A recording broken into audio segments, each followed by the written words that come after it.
जय हिंद दोस्तों। उम्मीद करते हैं शानदार होंगे, बेहतरीन होंगे और ज़बरदस्त होंगे। आप सभी का बहुत ही ज़्यादा मुझे प्यार मिल रहा है, बहुत ही ज़्यादा सपोर्ट मिल रहा है और इसी के लिए मैं आपका तहे दिल से आभार व्यक्त करता हूँ। आज हम जो लेकर के आए हैं फोटोन के अब तक जितने भी लेक्चर हो चुके हैं वो सारे के सारे फोटोन नाम का जो टॉपिक है ना वो सब कंप्लीट हो चुका है उसमें। अब हमारी 2 क्लास सिर्फ प्रैक्टिस पे चलने वाली है, एक आज की और एक नेक्स्ट। इससे हम पता करेंगे कि भाई फोटोन जो हमने पढ़ा है वो हमको कितना समझ में आया है। दूसरा प्रैक्टिकली हम उसको कहाँ और कैसे अप्लाई करते हैं, कैसे-कैसे यूज़ होता है। ये चीज़ें हमको समझनी पड़ेंगी आज की और कल की क्लास।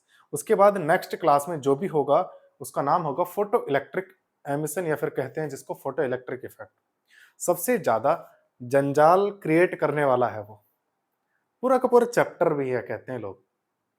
लेकिन हम आपको पूरा चैप्टर नहीं कहेंगे भाई, हम कहेंगे जैसे कि फोटोन एक टॉपिक था उसी तरीके से फोटो इलेक्ट्रिक इफेक्ट भी एक टॉपिक है। उसके बाद हमारा चलेगा लुईस दे ब्रोए कॉन्सेप्ट या हाइपोथेसिस कहते हैं जिसको, यानी कि जिसने बताया कि मैटर और रेडिएशन दोनों जो है ड्यूअल नेचर के हैं, उसको डिस्कस करेंगे। और इस डिस्कशन में पूरा का पूरा चैप्टर हमारा निपट जाएगा और पूरा चैप्टर खत्म होने के बाद मैं ये नहीं कहूंगा कि 2 ना मैं ये कहूंगा कि 5, हो सकता है पता नहीं कितने लेक्चर मेरे उन क्वेश्चंस को सॉल्व कराने में निकल जाएं जो क्वेश्चन आपके dual nature of radiation and matter से जेई एडवांस मेन नीट में आए हुए हैं। तो जितने भी वीडियो बनेंगी 5 बने 6 बने 10 बने वो सारे के सारे क्वेश्चन जब तक हो ना जाएंगे तब तक छोड़ेंगे नहीं। वो कहते हैं ना, जब तक तोड़ेगा नहीं जब तक छोड़ेगा नहीं। ले फिर आ गए। चलिए, तो आइए मेरे प्यारे दोस्तों, आप सभी का निर्वाण गुरुकुल में स्वागत है, हार्दिक अभिनंदन है। और हाँ, मेरे सभी प्यारे छोटे-छोटे मुन्ने-मुन्ने से मेरे चुनमुन से बच्चे, बच्चे का मतलब समझिएगा कि पढ़ने वाले शिक्षार्थी, विद्यार्थी, उनको कह रहा हूँ, ठीक है ना? दिल पे मत लेना ज़्यादा, कभी हवाओं में उड़ने लगो। तो देखिएगा, नोटबुक, पेन, पेंसिल लेकर के बैठे ताकि आप सभी सब चीजें मेरे से पहले सॉल्व करके मुझे बता दें कि सर इसका ये आंसर आएगा, हमने आपके ही क्लास में पढ़ा था। ठीक है, चलिए देखिए, हमारे पास डिजिटल बोर्ड तो है नहीं, जो भी है गरीब गुरबा जैसा भी है अपना है, ये है। अगर आप सभी का प्यार मिलता रहा तो वो भी जल्दी आएगा, वो दिन भी दूर नहीं, है ना? अब इस पर क्वेश्चन अगर मैं लिखता हूं, चलो छोटे क्वेश्चन होंगे तो मैं लिख दूंगा, वैसे टाइम ज्यादा लगता है ना?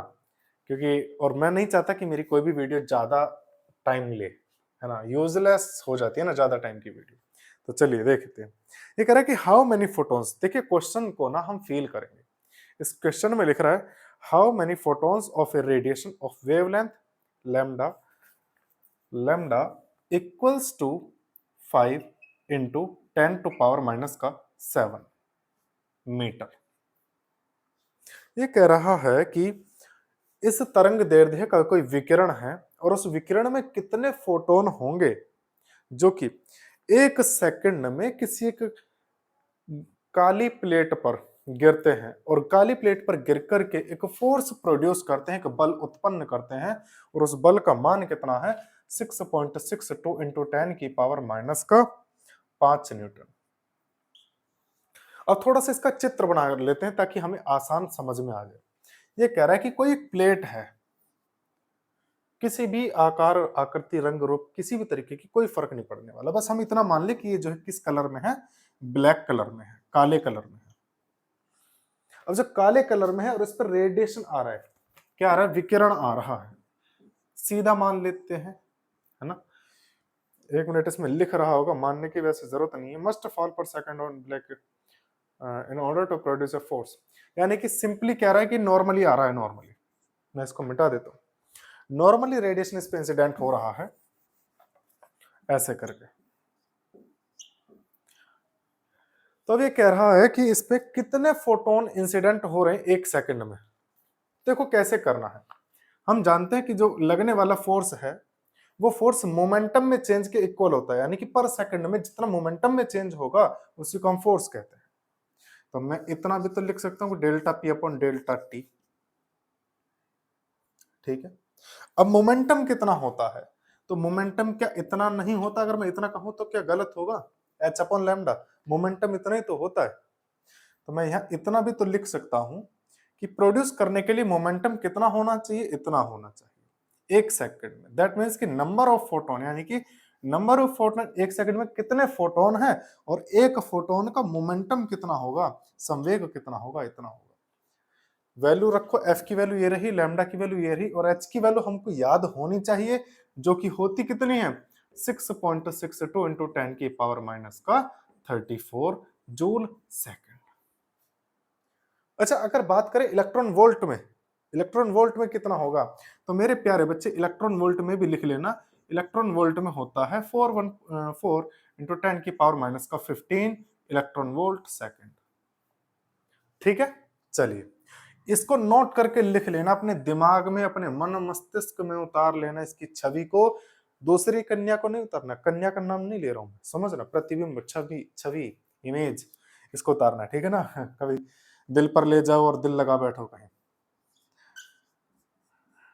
चलिए 6.62 into 10 to the power minus का 5 equals to number of photon हमको निकालना है।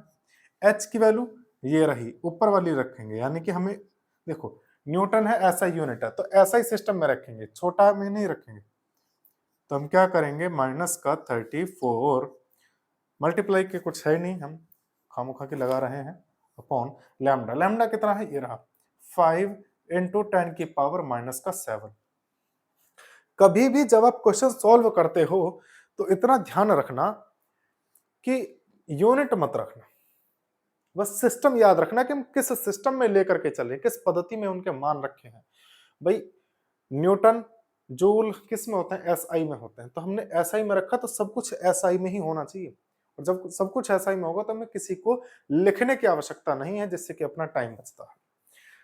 तो अब देखो जरा, चील की निगाह से देखो जरा कि 6.62 कैंसिल आउट हो गया, बचा कुछ भी नहीं, 5 गया इधर आ गया, यानी कि हम लिखेंगे कि n will be equals to 5, 10 की पावर माइनस का 5 माइनस का 7 मल्टीप्लाई होगा, कितना हो जाएगा, जुड़ जाता है मल्टीप्लाई, माइनस का 5 और माइनस का 7 कितना हो गया, माइनस का 12 हो गया कि नहीं हुआ, माइनस का 12, ये अपॉन में जाएगा, तो 10 की पावर माइनस का 34, जिसको क्या कहेंगे, ऊपर जाएगा प्लस हो जाएगा, यानी कि 34 में से 12 जाएंगे, कितना बचेगा, तो 5 गुणा 10 की पावर 22 बचेगा। बोल बच्चा समझ में आया कि नहीं आया, यानी कि 1 सेकंड में इतने फोटोन इंसिडेंट हो जाएंगे उस पर।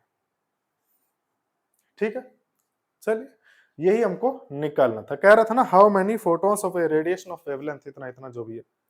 ठीक, चलिए कोई डाउट फिलहाल अभी नहीं। अब कुछ बच्चे सोच रहे होंगे सर हमने ऐसा क्यों रखा, हम सीधा ऐसे करके भी तो रख सकते थे कि एन वो करते ना F I I A upon सी करके करते, ऐसे भी कर सकते थे, लेकिन आपको यहाँ से आई ए को सेपरेट करना पड़ता, क्योंकि number of photon I A upon कैसे करके लिखते हैं हम, यहाँ पे होता है उसकी एनर्जी एच सी अपॉन लैम्डा। ठीक है, तो आई ए को सेपरेट करोगे तब क्या लिखा जाएगा कि I A will be equal to N H C upon lambda. इस पूरे को उठा करके आई ए की जगह पे हमने जो कुछ लिखा है ना वहां, उसको उठा करके लिख सकते हैं यहाँ पे, जो मैं लिखता था कि एफ इक्वल टू आई ए, हाँ ये रहा यहाँ पे, तो आई ए की जगह पे वो लिखना जरा कितना आएगा, n H C upon lambda, और अपॉन में सी ऑलरेडी है, सी से सी कैंसिल आउट, फिर भी यही चीज आई बचकर जो मैंने यहाँ लिखा है। तो घबराने वाली बात नहीं है। देखिए किसी भी एक मंजिल के, देखो मैं एक बात वही फिर कहूंगा, ए गोल हैज मैनी वेज, किसी भी एक मंजिल तक पहुंचने के न जाने कितने रास्ते होते हैं, मगर निर्भर आप पर करता है कि आप किस रास्ते को चुनना पसंद करते हैं। कहीं कांटे होंगे, कहीं फूल होंगे, कहीं कुआं होगा, कहीं खाई होगा, बस शर्ते आपको अपने हिसाब से तय करना होगा कि हमें किस रास्ते से चलना पड़ेगा। और एक भी कोई ऐसी सिंगल, कोई ऐसी मंजिल नहीं, कोई एक ऐसी चीज नहीं कि जहां का रास्ता सिर्फ और सिर्फ एक अकेला हो। ए गोल हैज मैनी वेज, ध्यान रखना बस। ठीक है, चलिए अब इसी क्वेश्चन का एक दूसरा पार्ट और है, और वो दूसरा पार्ट क्या है, at what rate will the temperature of plate rise if its mass is 19.86 and specific heat is equal to फलाना फलाना फलाना। ये कह रहा है कि इस प्लेट पर जब लाइट इंसिडेंट होगी, सीधी सी बात है, देखो ऐसे समझो, जब गांव में बड़े बूढ़े जब नहायक रहे ना, तो क्या करें कि भैया मेरी बाल्टी भर के धर दिए धूप में को, गर्म हो जाएगी। होता है कि नहीं? धूप में आप बैठ जाओ थोड़ी सी देर के लिए, गर्मी लगने लगती है। कोई आप मेटल की चीज रख दीजिए धूप में, गर्म होने लगती है। क्यों होती है? क्योंकि फोटोन लगातार इंसिडेंट हो रहे हैं। जो फोटोन उसको स्ट्राइक करेंगे तो अपना मोमेंटम देंगे, फोर्स लगेगा, है ना? कहीं ना कहीं उसका टेम्परेचर भी तो बढ़ता है। प्रैक्टिकली तो हम देखते हैं ना कि टेम्परेचर बढ़ता है। अब निकालेंगे कि कैसे बढ़ता है, ठीक है ना, कैसे बढ़ता है।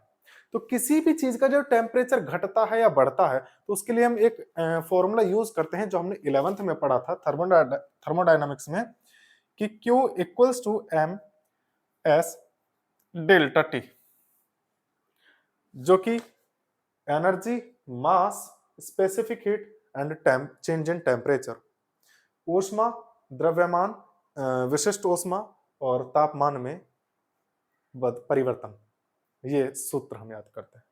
सेम यही फॉर्मूला लगाना है इसमें। तो क्या करेंगे देखिएगा, बस यहाँ पे एक चीज ध्यान रखना है कि 5 equals to 10 to the power 22, ये हमारा निकल कर है नंबर ऑफ फोटोन। मैं इसको रफ कर रहा हूं, जल्दी से जल्दी उतारिए, जल्दी से जल्दी जल्दी जल्दी जल्दी जल्दी स्क्रीनशॉट ले लीजिए, चाहे कुछ भी करिए, मुझे नहीं पता, जल्दी करिए जो भी करना है आपको। बहुत स्वाहा। चलिए अब देखो, प्लेट को देखो, जब प्लेट का टेम्परेचर इंक्रीज होगा तो सीधी सी बात है कि सर ये वाला फॉर्मूला हमें यूज करना पड़ेगा, क्योंकि एनर्जी जब किसी भी ऑब्जेक्ट को एनर्जी मिलती है तो उसका टेम्परेचर इस फॉर्मूले के अकॉर्डिंग इंक्रीज और डिक्रीज होता है। चलिए देखते हैं, मैंने फॉर्मूला लिखा यहां पर ये कि Q equals to m s delta t. हमारे पास चीजें गिवन है, क्या क्या है, तो इसका प्लेट का मास दे रखा है 19.86 kg, और इसका स्पेसिफिक हीट यानी कि एस की वैल्यू कितनी है 25 और जूल केजी इनवर्स के इनवर्स, ठीक है। ये स्पेसिफिक हीट दे रखी है, ये मास दे रखा है, यानी कि डेल्टा टी हमको निकालना है। तो सीधी सी बात, कहीं ना कहीं क्वेश्चन में हमें क्यू की वैल्यू भी दे रखी होगी, लेकिन सर डायरेक्ट नहीं दे रखी, थोड़ा सा तिगड़मबाजी बिठानी पड़ेगी। कैसे बिठाएंगे देखो, ये टेम्परेचर इंक्रीज किसकी वजह से हुआ कि उस पर फोटोन इंसिडेंट हुए। एक फोटोन के पास एनर्जी कितनी होती है, तो देखो कि एक फोटोन के पास जो एनर्जी होती है उसको मैं लिख लू, ई लिख लेता हूं, एच सी अपॉन लैम्डा होती है। और कितने फोटोन इंसिडेंट हो रहे थे इस पे, कितने फोटोन गिर रहे थे, तो एन बराबर 5 गुणा 10 की पावर 22, इतने फोटोन इस पे आ रहे थे। एक फोटोन की एनर्जी है, तो इतने सारे फोटोन की टोटल एनर्जी कितनी होगी, टोटल एनर्जी को मैंने लिखा क्यों, टोटल एनर्जी कितनी होगी, तो 5 गुणा 10 की पावर 22 गुणा एच सी अपॉन लैम्डा। अभी मत लिखो, यहां रख लो तब लिखते हैं, ठीक है, उठा करके क्यू की वैल्यू आ गई। चले करें आगे, बहुत शानदार, कि 5 गुणा 10 की पावर 22 गुणा h C upon lambda equals to mass कितना दे रखा है 19.86 इंटू एस 2500, डेल्टा टी हमको निकालना है। करें अब आगे, बिल्कुल कर लेते हैं सर। तो देखें जरा कितना आएगा,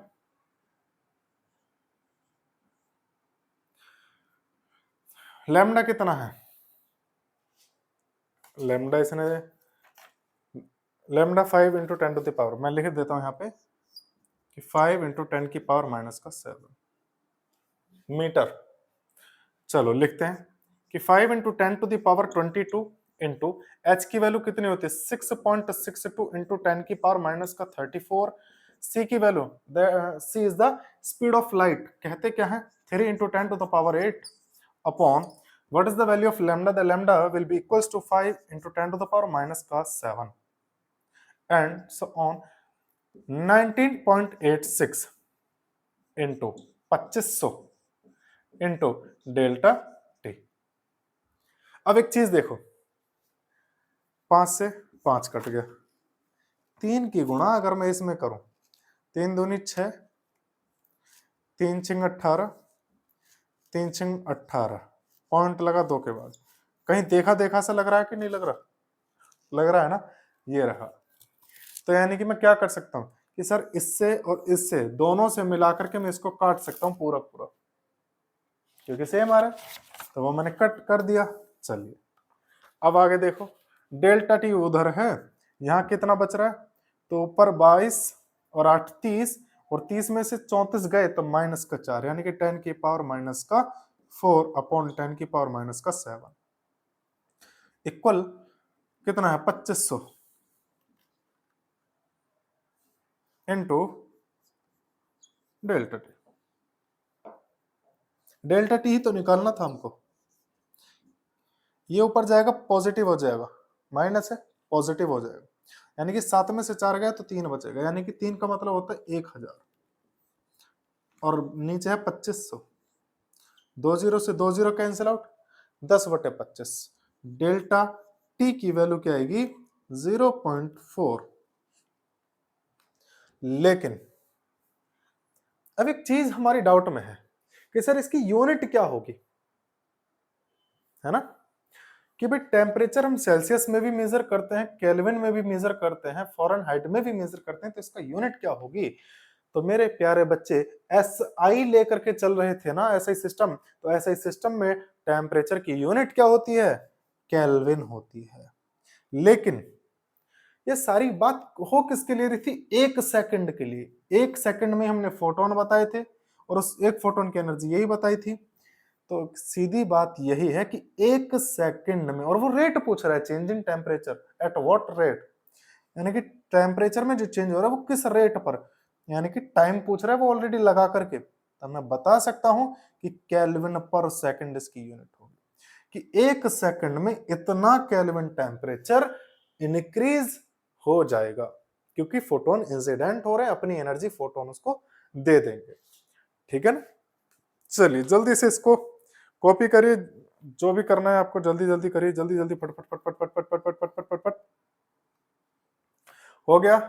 चलिए मिटा देते हैं।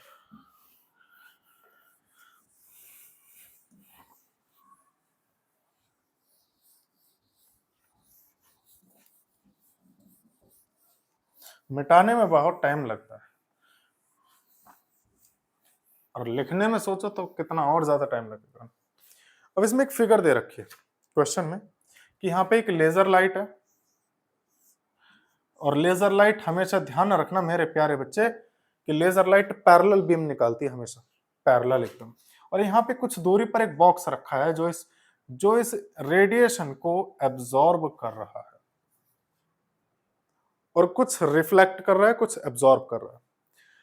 अब इसका रिफ्लेक्शन कोफिशिएंट जो है, जिसको मैं रिफ्लेक्शन कोफिशिएंट को स्मॉल r लिख लेता हूं, रिफ्लेक्शन कोफिशिएंट यानी कि इसका परावर्तन गुणांक जो है वो 0.7 है, और अवशोषण गुणांक यानी कि एब्जॉर्प्शन कोफिशिएंट इसका 0.3 है। आगे कह रहा है, और इससे सोर्स यानी कि इस सोर्स की जो पावर है वो P है, power. Find the force on the block placed in the path of the light rays. इस ब्लॉक पर लगने वाला फोर्स निकालना है, इस ब्लॉक पर कितना फोर्स लग रहा हो।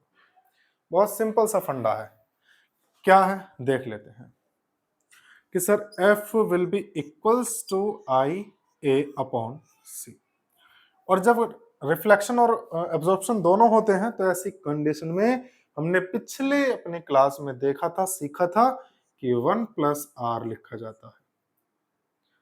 ठीक है, क्या करेंगे? अब आई ए तो पता नहीं है क्या है, लेकिन ध्यान करो आई ए को ही तो पावर कहा जाता है पर सेकंड वाली, जो हम कहते हैं total energy per unit time, जिसको हम पावर कहते हैं, वो पावर ही तो ये होता है। इंटेंसिटी का फॉर्मूला बताया था, कुछ याद आया कि नहीं आया? जल्दी बोल बच्चा। अच्छा भूल गए? याद रखो बेटा, बहुत इंपॉर्टेंट है, जेई एडवांस और मेन के लेवल से बहुत इंपॉर्टेंट है। तो पी यानी कि आई ए की जगह पे मैं पी लिख सकता हूँ, चलो लिख सकता हूँ तो लिख ही लिए फिर, पी अपॉन सी 1+r की वैल्यू दो, वहां देखो हो रही 0.7, 0.7 कितना हुआ, यानी कि P/7, और हमारे पास बचा 1.7 ये, यानी कि 1.7 कैपिटल P अपॉन C, ये फोर्स लगेगा सर उस पर। भाई जितना हमें दे रखा उसी के हिसाब से हमने लिख दिया। अब अगर इसमें पावर की वैल्यू दे दे और सी की वैल्यू हमें पता ही है तो और अच्छी बात है, बस पावर की वैल्यू की हमें जानकारी चाहिए। नहीं दे रखी है तो हम इतना ही छोड़ देंगे, कोई दिक्कत नहीं है, यहाँ भी सही है ना। चलिए नेक्स्ट क्वेश्चन करते हैं। A plane light wave, plane light wave का मतलब है सारी की सारी पैरेलल है, पैरेलल है, parallel wave of intensity I falls on a plane mirror surface, plane mirror surface, यानी कि कोई एक मिरर का टुकड़ा है और उस टुकड़े पर कोई लाइट इंसिडेंट हो रही किसी एंगल पे। मैं फिगर बना देता हूं पहले, तब अच्छे से आप समझ पाएंगे।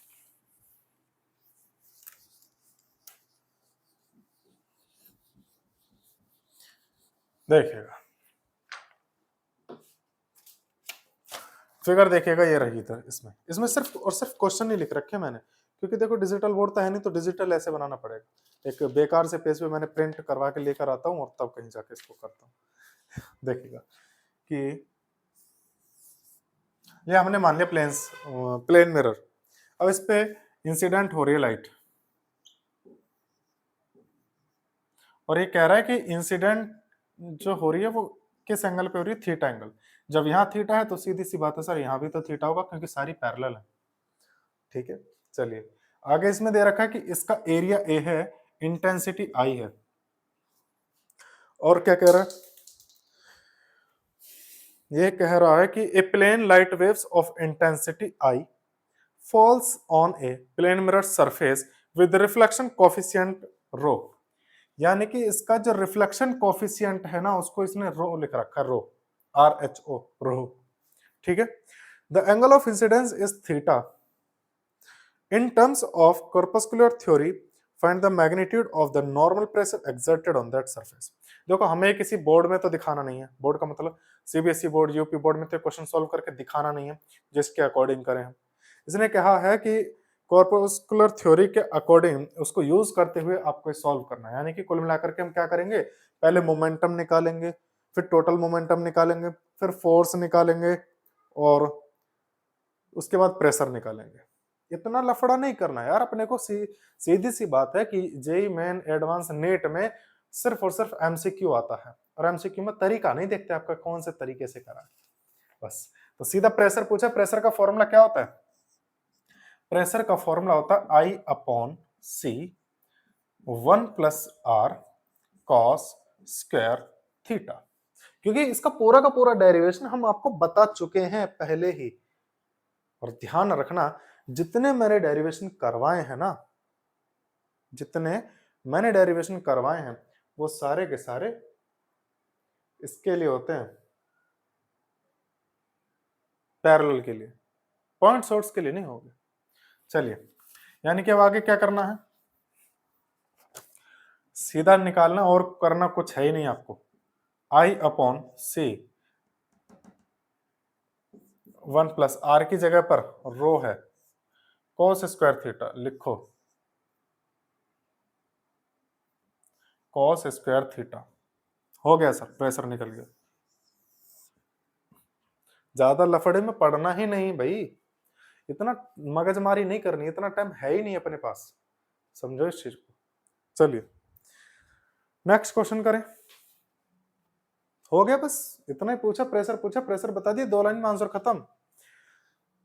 इसी को तो कहते हैं शॉर्ट ट्रिक। इसीलिए फिजिक्स में जो डेरिवेशन आपको करवाए जाते हैं ना वो इसीलिए करवाए जाते हैं, वो एक शॉर्ट ट्रिक ही होती है एक तरीके से देखा जाए तो। अब ये कह रहा है कि कुछ तगड़ा हिसाब कह रहा है, बहुत देख लो, मजेदार। और क्या कह रहा है देखना जरा, क्या मजेदार क्वेश्चन है आपके सामने। Figure shows a small plane strip of mass. तो फिगर क्या है, ये है एक, यहां से ऐसे करके, ये कोई एक छोटी सी स्ट्रिप है, पत्ती, ठीक है, और ये स्ट्रिंग धागे से लटकी हुई है। क्या करा कि इस पे ना एक लाइट इंसिडेंट कराई पैरेलल बीम, जब इस पत्ती पर, ये पत्ती थी यहाँ पे, अब जब यहाँ पर थी और इस पे इंसिडेंट कराई लाइट हमने, तो इस पत्ती पे फोर्स लगा, फोर्स लगने की वजह से पीछे की तरफ यहाँ तक आ गई और एंगल बना लिया इसने थीटा। तो ये कह रहा है कि इस एंगल थीटा बनाने पर कितना एंगल बनाई होगी अगर इस पर पड़ने वाली जो लाइट है वो लाइट की पर सेकंड की एनर्जी W हो, पर सेकंड की एनर्जी इस पर W हो, और कुछ नहीं, और कुछ नहीं दे रखा भैया, और इसका मास, इसका सिर्फ मास दे रखा है m, और कुछ नहीं दे रखा। दोबारा मैं बता देता हूँ क्वेश्चन क्या है। क्वेश्चन में ये कह रहा है कि कोई एक स्ट्रिप है, स्ट्रिप का मास m है, स्ट्रिप वर्टिकली कंडीशन में लटकी हुई है, हैंगिंग है। अब अचानक से सडनली उस पर कोई एक इंसिडेंट एक बीम इंसिडेंट कराई जाती है, पैरेलल बीम लाइट की। जब पैरेलल बीम लाइट की इंसिडेंट कराई जाती है तो ये जो स्ट्रिप है ये थीटा एंगल, वर्टिकल से थीटा एंगल बना लेती है और यहाँ पे बैलेंस हो जाती है, बैलेंस हो जाती है। और वो जो लेजर लाइट हमने यूज करी, वो जो सोर्स यूज करा, उसकी जो पावर है वो W है, या फिर ऐसा कह लें कि पर यूनिट टाइम की जो एनर्जी है वो W है। तो ये कह रहा है कि थीटा कितना होगा, इन दोनों की टर्म में निकालना है कि थीटा कितना हो। तो देखो, जब स्ट्रिप इस धागे से लटकी हुई है तो सीधी सी बात यह है कि यहां पर टेंशन लगेगा धागे पर, चाहे थोड़ा लगे चाहे ज्यादा लग तो रहा है। स्ट्रिप में अगर मास है तो उस पर वेट वर्क करेगा नीचे की तरफ, ठीक है। दूसरा, ये जो इंसिडेंट हो रही है लाइट, मैं बार बार इंसिडेंट पहले निकलता है, ये जो लाइट इंसिडेंट हो रही है ये फोर्स एक्सर्ट करेगी इधर की तरफ, फोर्स हमने ये बना दिया। अब एक चीज देखो, वापस अगर मैं लाइट हटा दूं तो ये स्ट्रिप वापस यहां तक जाएगी, यानी कि इसको बैलेंस कौन करेगा। तो देखो, टेंशन है, टेंशन का यहां पे थीटा बनेगा क्योंकि ये दोनों पैरेलल है, तो इसको मैं कहूंगा T cos थीटा, यानी कि टेंशन का vertical component T cos theta और हॉरिजॉन्टल कंपोनेंट बनेगा इस साइड की तरफ में, जिसको मैं कहूंगा T sin थीटा। अब सिंपल सा फंडा आपको दिख रहा होगा, अब क्लियर समझ में आ जाएगा कि हाँ अब कैसे करना। क्या कह रहा है ये देखो जरा, कि T cos थीटा बैलेंस कर लिया mg ने और T sin थीटा बैलेंस करा f ने।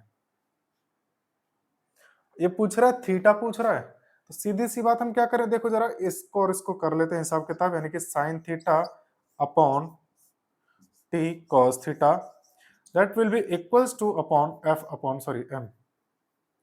m g। टी से टी कैंसिल आउट और साइन थीटा और कॉस थीटा को हम कहते हैं क्या है, टेन थीटा, यानी कि tan theta equals to f upon m g. F कितना है ये देखो, पहले एफ होता है क्या, आई ए अपॉन सी, अगर पैरेलल बीम होती है तो आई ए अपॉन सी। आई ए क्या होती है, पर यूनिट टाइम की एनर्जी तो होती है आई ए, जिसको पावर कहते हैं। कितनी थी, डब्लू थी। मैं क्या लिख सकता हूं कि डब्लू अपॉन सी, और एम जी हमारा नीचे था ही पहले से ही। कितना लिख सकते हैं, एंगल कितना आएगा कि tan inverse W upon C M जी।